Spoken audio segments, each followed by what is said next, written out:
ang pangsamantalang National Defense Strategic Guidance 1 ni US Secretary of Defense Pete Hegseth ay nag-utos sa militar na iprioridad ang Taiwan at ang Pilipinas na nagpapahiwatig ng layunin ng Administrasyong Trump na isentro ang pagpaplano ng depensa nito sa banta na nakikita mula sa People's Republic of China. Maraming mga politiko, pinuno ng depensa at mga komentaristang naugnay sa industriya ng depensa ang tinatrato ang pag-asam ng isang komunistang bansa na China na salakayin ang first chain of line ng Pilipinas o ang West Philippine Sea upang mas papadali ang paglusob nito sa Taiwan bilang isang foregone conclusion. Higit sa lahat dahil kailangan nila ng potensyal na banta upang bigyan katwiran ang mga desisyon sa patakaran sa pagtatanggol at regular na pagtaas ng budget. Bihira nilang tanungin ang mga estrategikong pagiging posible kung isasalang-alang ang maraming salik sa politika, ekonomiya at praktikal ng militar na nagpapababa sa posibilidad. Kapag pinagsasama-sama ang unang tatlong salik,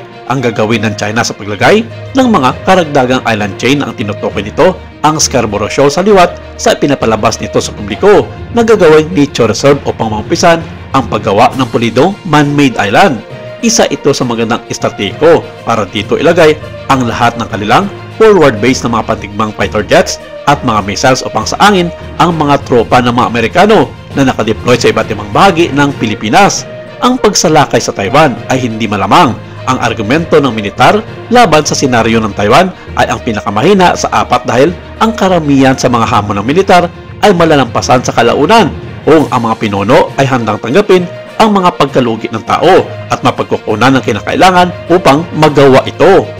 Ang doktrinang militar ng mainland China at ang matagal nang idiniklara na mga patakaran ay nagpapaywatig ng malakas na kagustuhan nito sa paggamit ng lahat ng hakbang na kulang sa digmaan upang magkaroon ng pagkakaisa sa itinuturing na probinsya ng Taiwan at pagkontrol sa buong South China Sea na umaasa sa banta ng pwersang militar kung dapat ganap na maubos ang mga posibilidad para sa mapayapang muling isama bilang probinsya at magamit ng gusto ang mga yamang dagat ng South China Sea. Ang mga katotohanan ng Scarborough at Taiwan senaryo ay nararapat na higit na masusing pagsisiyasat dahil ang mga doyens ng pambansang seguridad ay patuloy na binabanggit ang Taiwan bilang ang kasalukuyan dahilan para sa malawak na hanay ng mga desisyon sa patakaran sa pagtatanggol mula sa pagbabudget hanggang sa pagkuha. Samantala, pinabulaan na naman ng sandatalakas ng Pilipinas ang mga ikinakalat na maling impormasyon ng China na inaristo di mano nito ang masasakyang pandagat ng Chino sa kanilang baybayin na sakop ng kanilang 9-dash line.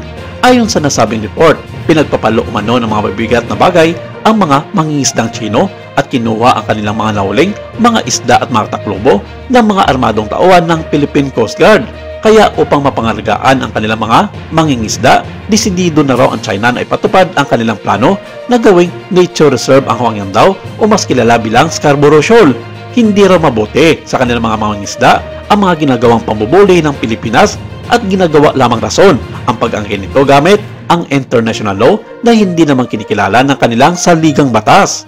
Pero ayon sa pamunuan ng Sandatang Lakas ng Pilipinas, wala raw katotohanan ang lahat ng mga ipinapalabas na balita ng China. Sa kanilang mga state-owned media, ito'y upang ilihis ang mga balita, ang hubugin ang kanilang mga mamamayan na magiging masama sa mga mata nito ang mga Pilipino at ituring ang West Philippine Sea na pag-aari ng kanilang gobyerno. Wala rin daw mga mangingisdang Chino sa West Philippine Sea, kundi ang lahat ng mga makikita dito ay ang kanilang mga militia vessels na nagkukunwaring mga pangisdang bangka. Patuloy daw na ipagdalaban ng Pilipinas ang mga karapatan nito na nasasakupan ng 200 nautical miles exclusive economic zone. Dagdag pa ng pamunuan na ang plano ng China na magtayo ng struktura sa Bawat Masinloc ay isang red line na kailangan itong pigilan sa lahat ng pamamaraan. Hindi raw magdadalawang isip ang Armed Forces of the Philippines ang China kung sakaling ipipilit nito magtayo ng kanilang man-made island sa Scarborough Shoal para sa kanilang nature reserve program para sa kanilang mga mangingisda at pangalagaan ang karagatan na nasasakupan ng kanilang 9-dash line.